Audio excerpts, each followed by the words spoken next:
Okay. Okay. All I wanted to go live today and say is don't give up. Cause the battle about to get harder. So don't be giving up on yourself because people making it look like it's not what it's gonna be. Don't be giving up on yourself because of that. Cause I have to tell myself, hold on.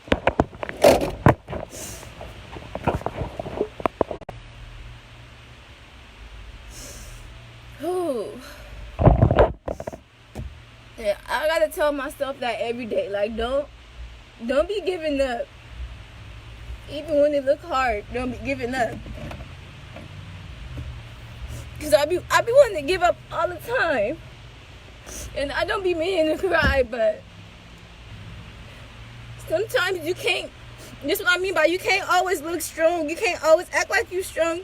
You can't always act like you that big bad guy. Because when it comes time and you got to have your emotions showing, you don't want to look like a hypocrite. You don't want to look like a person that's not true. Like, don't ever give up. Don't ever give up. Don't ever give up on your dreams. Don't ever give up. Don't ever let nobody tell you that you can't do it. Don't ever let nobody make you feel like you're not good enough, or like you're not perfect, or you like you're not that one, or like you trapped in something, or like you feel like you're stuck.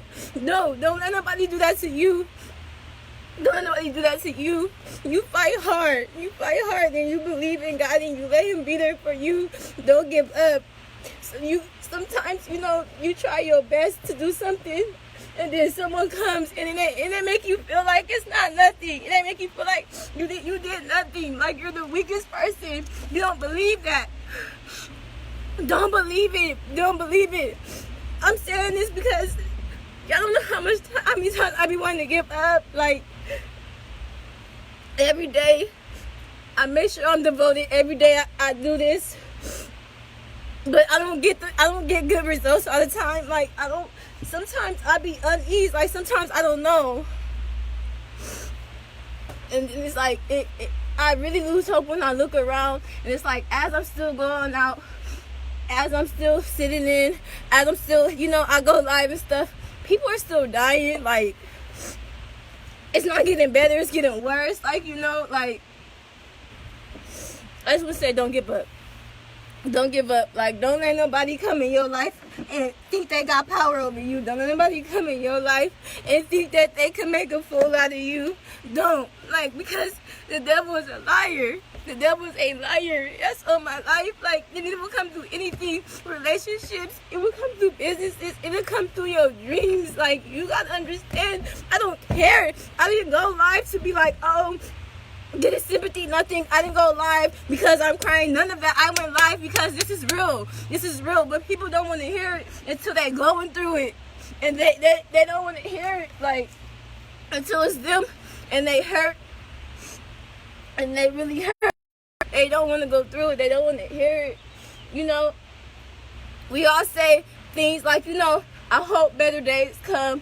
I'm tired of this. I'm tired of that. But we don't even understand that we allowing these things to break us. We allowing these things to have power. You don't have to have power. A situation is only as big as you allow it to be. Oh. And I've been through so much, like, and so that's why I get on here and I tell people, like, don't do well though. The bad stuff, because it's so easy to find negativity. It's not as easy to find positivity in a situation like it is to look at a situation and find negative stuff. So I tell people, like, don't dwell on what hurt you, because that's going to just keep you there. Like, think of the positive. Think of what what you did do good, so that you can keep going. It can fill up your cup. Like, this is why, y'all. This is why, like, I wouldn't be telling y'all nothing that I don't go through. And so in my life, I would not. There's nothing wrong with me. There's nothing wrong with me. There's nothing wrong with me like y'all think. This is just God. This is really what happens when you really dealing with God. Like, y'all gotta understand, it's real. Like, this not nothing that you go and hey. When there is a breakthrough coming, you're gonna have a breaking point. You be praying for a deliverance, when you praying for a difference, a blessing, a change, you gonna go through this moment, but you can't hate it. You can't be like, oh, I hate the world and stuff. No, you gotta embrace it. You gotta love it. You gotta be like, okay, this is what I mean by don't give up. Sit up, stand up, forward march, dust your shoulders off, and keep. Okay, I'm ready for this. Like, what you do is, all right, I know this is gonna be a fight. This is gonna be a hard one. So let me be prepared. Let us prepare. And it's so crazy. Like, don't be putting all your trust into people, looking into people for your happiness. No, man.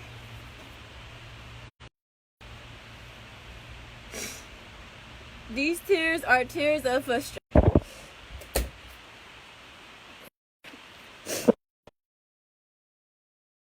Though, don't be giving up. I had to come in the house because my phone started to overheat, but don't be giving up on yourself. Because I could have gave up a long time ago. I'd have been through car crashes, being homeless, losing the person I thought I was going to spend the rest of my life with. Everything. Losing family, losing friends, losing myself, not wanting to live. I've been through it all. Like, to the point to where I could barely eat on one side of my mouth. You know, I gotta go get a tooth pulled and get braces. I could barely walk sometimes on my feet. I just barely got my car back. I haven't moved yet because I don't want to move too hastily and get my own apartment. Because sometimes I fear being alone, like, you know. And I mean in a different sense, like, but I don't give up. I just trust. You know, I trust in God, and I trust in what He has for me. And so I'm still here. You know, today in church, I was sitting in church, and I was looking around, and I was thinking, man, I came far, y'all. I came far. I'm sitting here in church that I was just in, 6 months to almost a year ago. But I had a mask on. Like how we got to walk around here with this mask on. In December, I had to wear a mask for like 2 weeks because I couldn't eat. I couldn't do nothing. My front teeth was loose. Everything. I couldn't do nothing. I couldn't go out without my mask. But it was from what I recently went through. And it was for 2 weeks. I didn't know that this was going to be like, you know, like this. I didn't know that I was, you know, going to go through life and everybody was going to have to wear a mask, anything like that. But I could say that I understand where the frustration comes from, because before I got engaged and everything, I went through a lot. And then after the fact, and even now, I'm still going through a lot. But I had to wear these masks for 2 weeks, thinking that I got in the car crash. Thinking that the car did mess my face up. Thinking that the car split my lip and broke my nose. Even though my car wasn't messed up. But it wasn't a car crash. I was fully knocked unconscious. And I fully didn't remember nothing for a while. But once I remembered, I had to make a decision for myself. You know, like after I had already, you know, got it back to health, and my mouth was no longer busted. My nose is still broken. You guys don't know that though. My nose is still broken. My teeth is still messed up. So I have to get I have to get braces. I still can't walk like that, but you know, it comes and goes. Like I was told that if I get some type of salt or sea salt or something like that and put my feet in it, then I would be able to walk, you know. I paid for keys, you know. I found a way. Within all that time, though, finding a way, within the time, I always wanted to give up. I always wanted to let go, like, you know, within that time. And so I went to church today, and I was sitting in there, and I'm just like, dang, I done been in this place and back, Sometimes it was high, sometimes it was low, but each time I made it, like, and I'm still here, which means I still got a chance. Like, No matter how ugly it may have looked, or no matter how ugly it may look right now, like I still got a chance. Like, you know, like getting like the picture was like, if you thought you were here by accident or because you plan to be here, you're not. You're here because God planned you to be here. He wrote your name down on the roster. And I'm like, okay. Like, you know, and it's like, me, you know, I'm thinking like maybe I'm off track a little bit. Maybe I'm far off my path or whatever. But then I go to church, you know, and then I hear that exactly what the preacher is saying, I've been saying. So we're on the same track. I'm not far away, but like, you know, when the enemy is coming for you, when you are destined for greatness and the enemy's coming for you, he tries to make you think stuff like that. He tried to get you to look at stuff like that. He tried to get you to look at things negatively, you know. But I just want to tell y'all, don't give up. Like, you know, I still got people harassing me from my past relationships. And I don't want people saying things like, these are things that you need to know. These are things that I needed to know. All right, like, you know, I wouldn't have made so many mistakes. But I still have, like, people from my past trying to get a hold to me, you know, keep drama involved and things like that. But when God has a calling on your life and when God has something for you, they're not fighting against you. They fighting against him. Like, that's why you hearing about it. That's why it low-key affects you, but not as much as it would have affected you. That's why you hear about it, but it doesn't do what it originally was sent to do for you. Because no weapons formed against you shall prosper. If you only believe and keep your faith. Faith as small as a mustard seed. You know, if you tell the mountain, hey, you move, it'll move. But if you got faith greater than the mustard seed, you know, you tell the mountain, hey, go throw yourself into the ocean. It's gonna go and throw itself into the ocean. It's gonna go throw itself into the sea. You know, it'll obey. Because even the seas obey the Lord. You know, for He created all things. So that's what I'm saying, man. You can't give up. You can't allow things to get give up because it's looking ugly for you. When I went outside last night on the 4th of July, it was different. Like, I never really celebrated holidays for the past couple of years anyway since I lost family. But this was different because when I went out there, it's like, okay, it was different being alone this time. It was different sitting under the stars and under the moon this time, looking at, you know, the fireworks this time, because I wasn't led by the event. I wasn't led by, you know, it being a holiday or anything like that. Not mentioning how we weren't going to celebrate the 4th of July anyways. I wasn't led by that. You know, I was led by the explosions. And I was led by the sound of God. And went all the way to the back of my apartments, and, you know, He was talking to me the whole time, and I wanted to sit there and be sad about it and cry. And, you know, man, I wish it was like this. I remember when I would be with everybody, you know, go into that depressed state. But I continued to listen to the Lord's voice, and I rebuked the devil, and I chose not to go down that state. And it's like immediately I looked everywhere, and it already was fireworks popping everywhere, but in that moment, it was fireworks everywhere, all in the air, popping. And it's like I felt everybody that I love with me. Everybody that I love, my family, my friends, everybody. It's like they were there with me, you know. So I realized, like, okay, I didn't have to come out there for these fireworks. I had to come out there to realize I'm not alone. I had to come out there to realize not to give up, that I'm getting closer, and that I'm even though I feel weak, I'm actually strong, you know, because the Lord is with me. Not to give up, like, you know. I had to learn that when I went out there. It's crazy, like, because you want to give up. Like, then we can't even celebrate the 4th of July no more, you know? Like, we finding out that, you know, the things that we believed in aren't really true anymore. You know, it's a lot. It is, but we can handle it. We really can, you know? And with this 4th of July, you know, with the 4th of July and with the 13th Amendment still going on, and, you know, us being under that law, you know, it's kind of hard because we don't know how to not be criminals sometimes. You know, that's how we survive. Like, that's our survival technique. You know, money hasn't always been good for us in the house, you know, so we got to go out to, you know, still to give back to the poor, or still to make a living, or whatever the case is. You know, love wasn't really provided in the home, so violence and things like that is what it is, you know. But we got to remember that back in the days,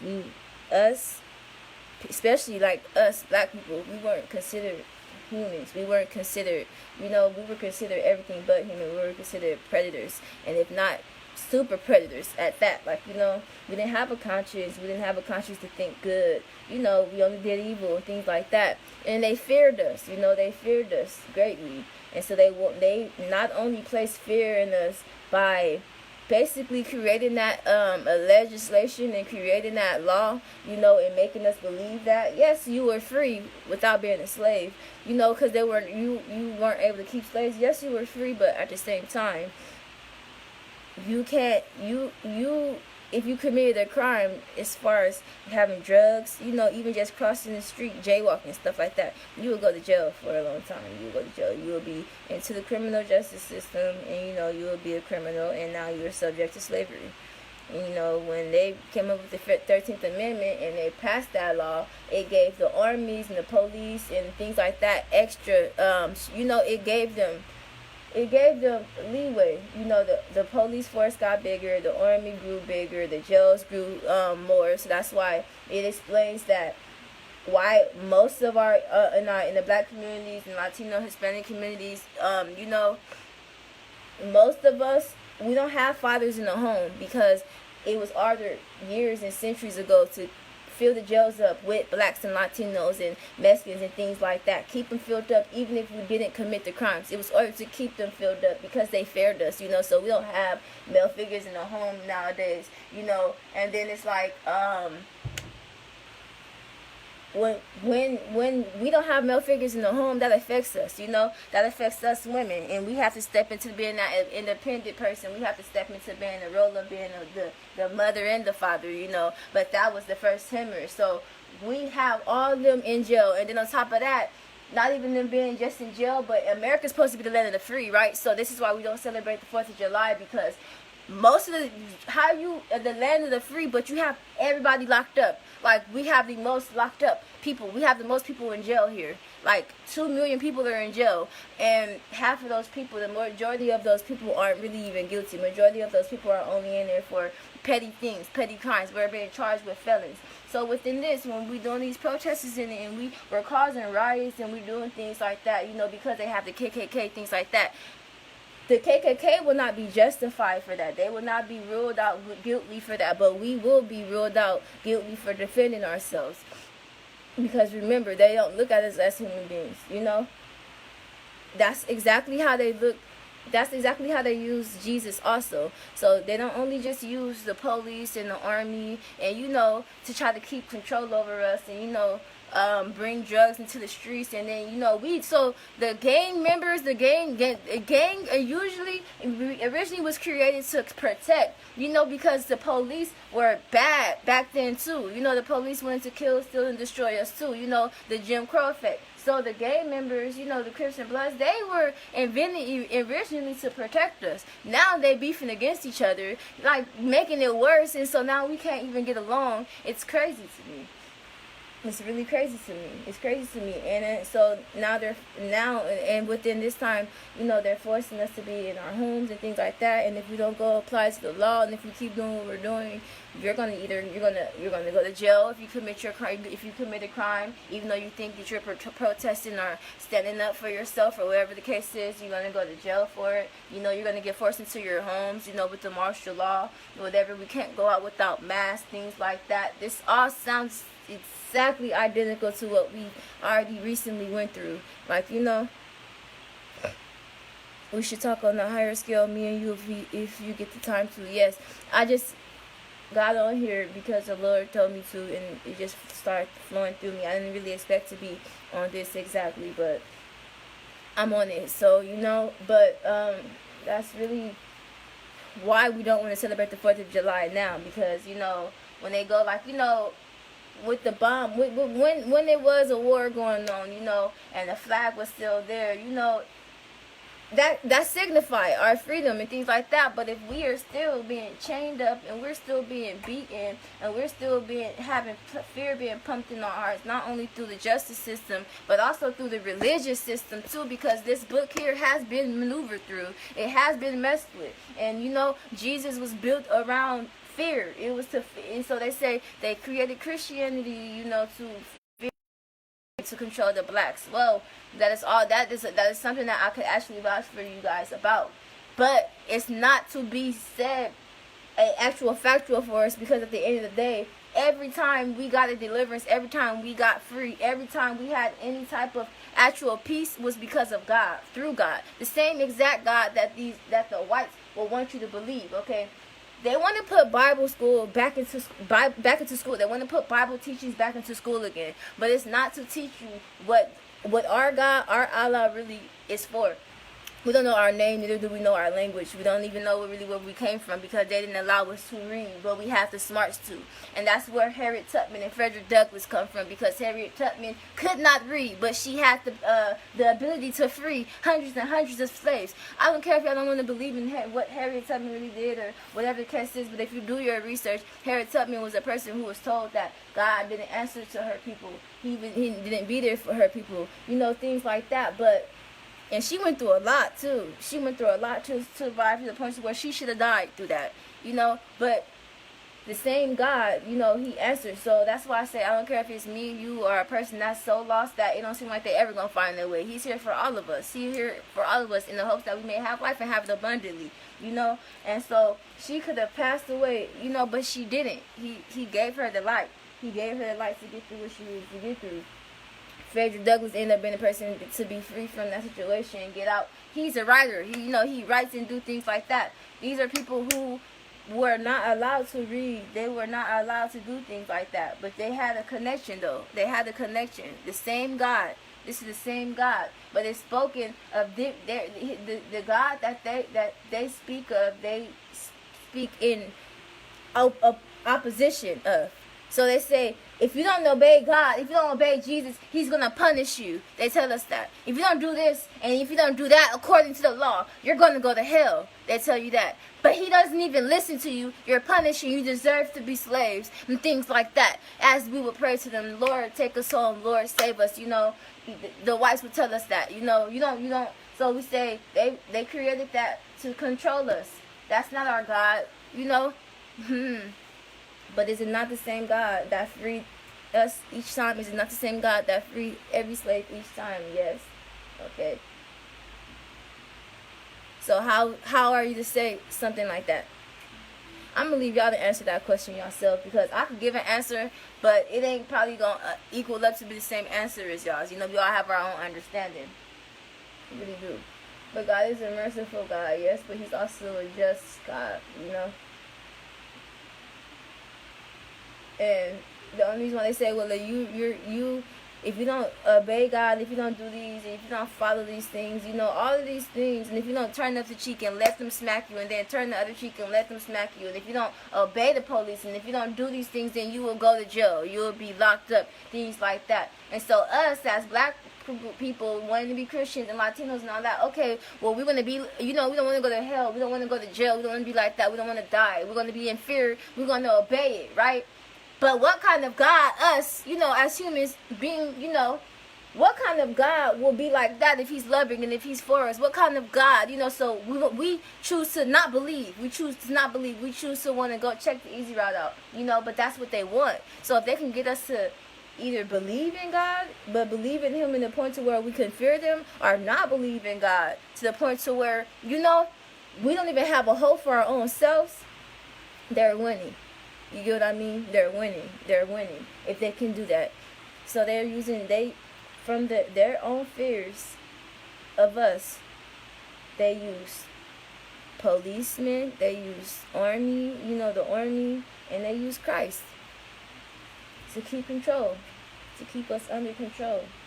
You know, they don't want us to overpopulate. They don't want us to, you know, come together. They fear us coming together. I mean, I don't mean all black people coming together, just black people alone. That don't mean all Latinos coming together as Latinos. No, I mean all of us. Because let me tell you, out of all the tribes, 10 come from one place. There are 10 tribes, literally, that come from 10 tribes, 10. You think that all 10 of those tribes were one race? No.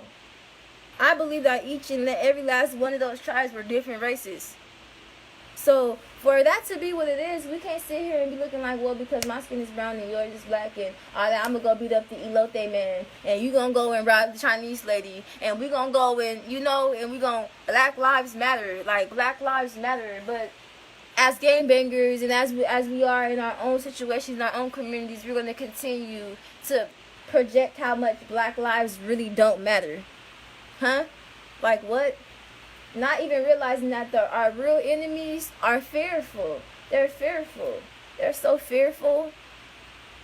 I'm going to just be real. But that's really all I wanted to go here and tell y'all. You know, I didn't mean to start preaching. I just want to tell you guys, don't ever give up. Don't ever give up on y'all fight. Don't ever give up when it's looking hard. You close to a blessing. A breakthrough is always going to be your breaking point every time. You can't change nothing you consent or can tolerate. You know, you got to go through a stage where you feel uncomfortable so that you can be able to apply that change and you can apply that pressure and it be so.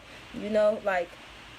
So I feel sad that we all got to go through things like this, you know, and we all got to go through feeling like, you know, we're going through the times of where it's still slavery and it's still, you know, separation and stuff like that. But, you know, just like any other time, there's nothing new under the sun. And, you know, just like it was a lot of wicked things going on back then and it was a cease put to that and a deliverance put through that will happen for us too. So we gotta play our part and we gotta step in where we supposed to be at, you know, and love when we supposed to love and give when we supposed to give and forgive when we supposed to forgive. You know, that's what we gotta do as people. You know, it's not gonna just be easy, and you know, you're not gonna be able to just wake up and be, you know, it's gonna sometimes it is gonna be hard to forgive. It is gonna be hard to love, especially if it's a person that hurt you. You know, it is going to be hard to pray for a person, especially if it's a person that wouldn't pray for you or, you know, cheer you on or love you. But that's when it counts the best. I'm going to tell you that, you know. You'll get the best rewards when you do things when you feel like it wouldn't count, when you feel like you don't want to do it, because that's when it counts the most, you know. When you do things when you feel like you want to do it or it's going to count the most, you get just what you get, which is a thank you, you know. But you guys stay blessed, you know, stay blessed, stay prayed up, keep your head on straight, forward march, no half stepping, you know. And I'll be back as long as you will continue to put me here and give out these messages, not only for me but for everybody else, you know. And I just want to let y'all know that I love y'all. I don't even have to know y'all to love y'all. I love y'all.